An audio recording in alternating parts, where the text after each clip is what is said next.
বলছেন আল্লাহ এবং তার রাসূলের আনুগত্যের পরে যার খেদমত করতে হবে, যার কথা, যাদের কথাগুলো শুনতে হবে, তারাই হচ্ছে তোমার মা, তারাই হচ্ছে তোমার বাবা। আল্লাহ সুবহানাহু ওয়া তাআলা সেই কথা ভাবে কোরআনুল কারীমের ভিতরে বলে দিলেন, ওয়াকাদা রাব্বুকা আল্লা তা'বুদু ইল্লা ইয়্যাহু ওয়া বিল ওয়ালিদাইনি ইহসানা إما يبلغن عندك الكبر أحدهما أو كلاهما فلا تقل لهما أف ولا تنهرهما وقل لهما قولا كريما আল্লাহ বললেন ওয়াকাদা রাব্বুকা আল্লা তা'বুদ, খবরদার খবরদার আল্লাহ সুবহানাহু ওয়া তাআলার দাসত্ব ব্যতীত আর কারো দাসত্ব করতে পারবা না। তোমার মাথাটাকে আল্লাহ সুবহানাহু ওয়া তাআলার কুদরতি পায়ে তোমরা নত করে দিবে। খবরদার, যেই মাথাটা আল্লাহর কুদরতি পায়ে নত হলো, সেই মাথাটা কোনো মানুষের কাছে নত হবে না। আল্লাহ এটি পছন্দ করেন না কোন ব্যক্তি তার মাথাটা আল্লাহ সুবহানাহু ওয়া তাআলার কাছ ব্যতীত অন্য কারো কাছে মাথা নত করে। প্রিয় ভাইরা আমার, এই পৃথিবীর বুকে সকল প্রাণী, সকল পশুগুলো দেখবেন মুরগি খাবারের কাছে মাথাটা নত করে তারপরে খাবার খায়। গরু খাবারের কাছে মাথা নত করে খাবার খায়, ঘাসের কাছে মাথাটা নিয়ে ঘাস খায়, কুটোর কাছে মাথাটা নিয়ে কুটো খায়, ছাগলও ঘাসের কাছে মাথা নত করে তারপরে ঘাস খায়। একমাত্র প্রাণী মানুষেই হাত দিয়ে ভাতগুলো উঠিয়ে, খাবারটা উঠিয়ে মুখের কাছে নিয়ে খাবার খায়। কারণ আল্লাহ সুবহানাহু ওয়া তাআলা এটি অপছন্দ করেন যে বান্দা খাবারের কাছে মাথা নত করে তারপরে খাবার খাবে। প্রিয় ভাইয়ের আমার, তাহলে যেই মাথাটা কারো কাছে নত হয় না, খাবার পর্যন্ত বান্দা খাবার পর্যন্ত হাতের হাত দিয়ে উঠিয়ে মুখে দিয়ে তারপরে খাবার খায়, কিছু কিছু আল্লাহর সেই বান্দারা রয়েছে আল্লাহকে বাদ দিয়ে এই মাথাটা মানুষের কাছে নত করে দেয়।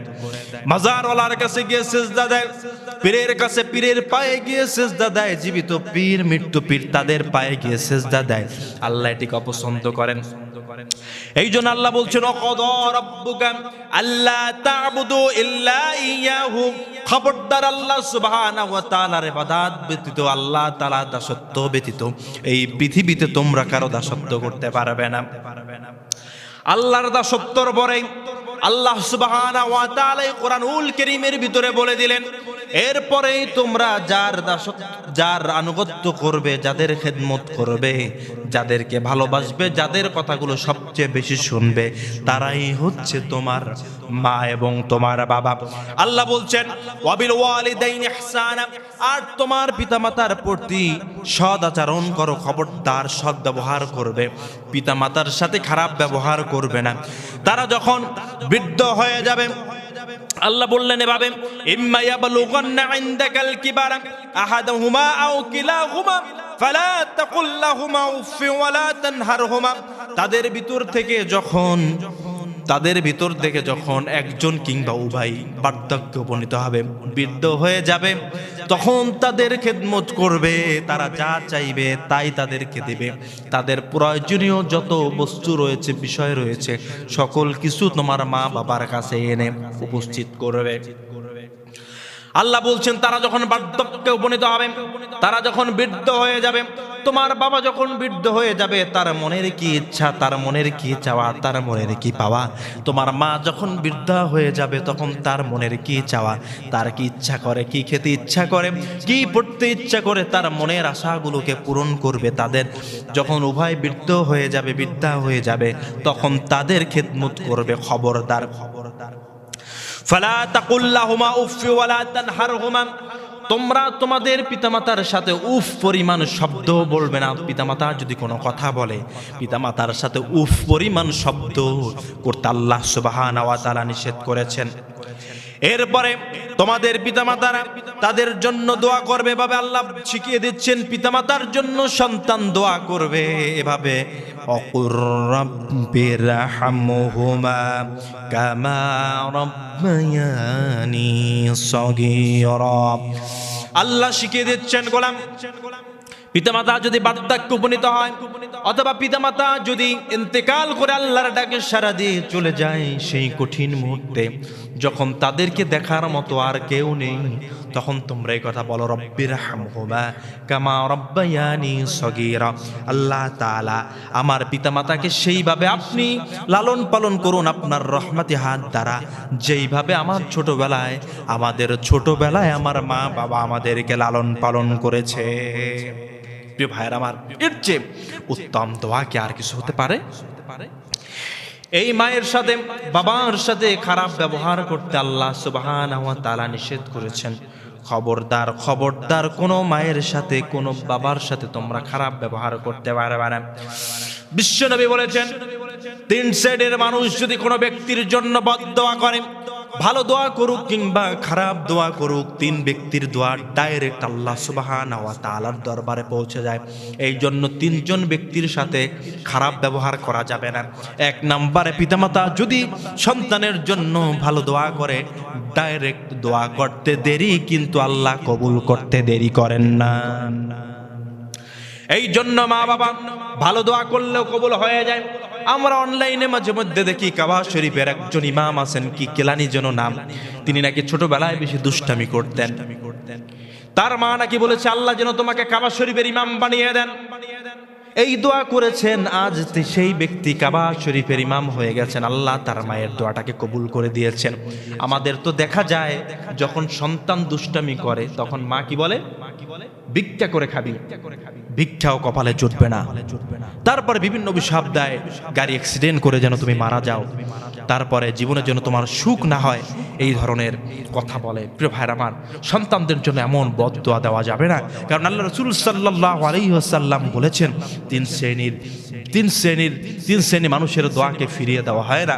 এক শ্রেণী হচ্ছেন তার মা এবং তার বাবা। প্রিয় ভাইরা আমার, যদি এই মা এবং বাবা দোয়া করেন, সে দোয়া কিন্তু কবুল হয়ে যাবে, হোক সেটা ভালো দোয়া, হোক সেটা খারাপ দোয়া, বদদোয়া।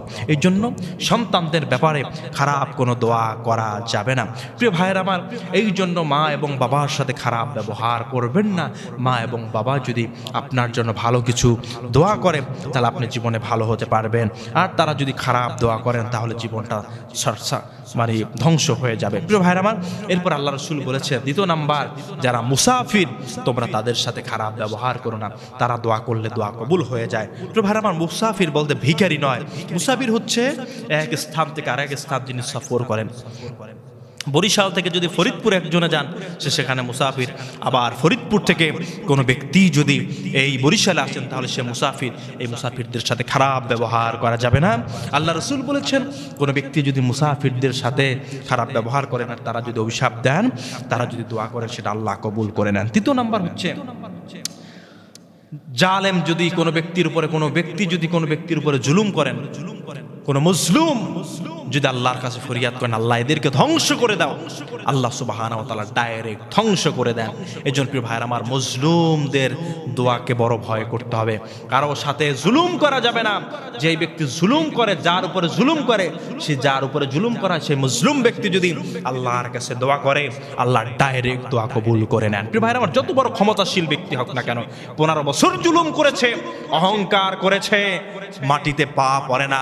আল্লাহ সুবহানাহু ওয়া তাআলা ডাইরেক্ট যেই সমস্ত ব্যক্তিদের উপরে জুলুম করা হয়েছে, বছরের পর বছর নির্যাতন করা হয়েছে, বছরের পর বছর জেলখানার ভিতরে বন্দী রাখা হয়েছে, বছরের পর বছর যেই ব্যক্তিদের উপরে কত অন্যায় অবিচার, জেল জরিমানা দিয়ে তাদেরকে আটকে রাখা হয়েছে, ফাঁসির মঞ্চে ঝুলানো হয়েছে, আপনি কি মনে করেন তাদের দোয়াগুলো বিফলে যাবে?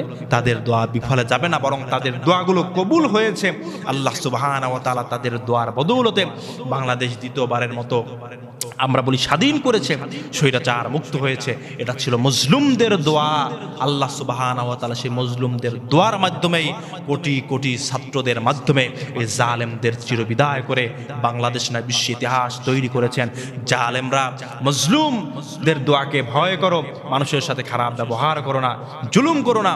যার উপরে তোমরা জুলুম করো তিনি যদি আল্লাহর কাছে দোয়া করেন, সে দোয়া কিন্তু ডাইরেক্ট কবুল হয়ে যাবে, তোমরা ধ্বংস হয়ে যাবে, পুরো সারখার হয়ে যাবে। এর জন্য প্রিয় ভাইরা আমার, 3 শ্রেণীর মানুষের দোয়া আল্লাহ রাসূল বলছেন কবুল হন।